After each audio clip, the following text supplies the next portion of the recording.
حدیث نمبر 677 677 عن حذیفہ رضی اللہ عنہ قال قال رسول اللہ صلی اللہ علیہ وآلہ وسلم ان هذا ملک لم ينزل الارض قط قبل هذه الليلہ۔ حضرت حذیفہ رضی اللہ تعالیٰ روایت فرماتے ہیں کہ رسول اللہ صلی اللہ علیہ وآلہ وسلم نے ارشاد فرمایا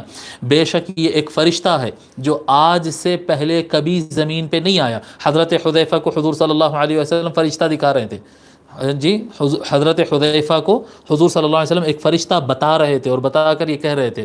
کیا فرما رہے تھے کہ یہ ایک ایسا فرشتہ ہے جو زمین پہ آج سے پہلے کبھی نہیں اترا جی، قبل هذه الليلہ، آج کی رات سے پہلے کبھی نہیں آیا تھا وہ۔ یہ نماز عشاء کی نماز پڑھ کے نہیں کر رہے تھے باہر۔ استأذن ربہ، وہ فرشتے نے اپنے رب سے اجازت لی، ان یسلم علیہ، کہ وہ آ کر مجھ کو سلام کرے، ویبشرنی، وہ آیا اس لیے کہ وہ مجھے سلام کرے اور مجھے خوشخبری دے، بأن فاطمہ سیدۃ نساء اہل الجنہ، کہ سیدہ فاطمہ ساری جنتی خواتین کی سردار ہیں، وأن الحسن والحسین سیدہ شباب اہل الجنہ، اور یہ کہ حسن اور حسین سارے جنت میں رہنے والے سارے نوجوانوں کے،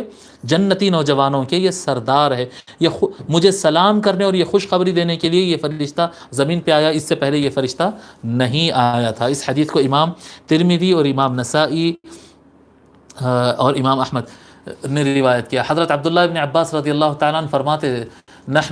نحن بنو ہاشم سادات اہل الجنہ، جی فرماتے ہیں کہ ہم خاندان مصطفیٰ، ہم بنو ہاشم جو ہے، ہم جنت کے سردار لوگ میں سے ہے، اس طرح سے فرمایا کرتے تھے۔ تو یہ اہل بیت جو ہے سردار ہیں جنت کے۔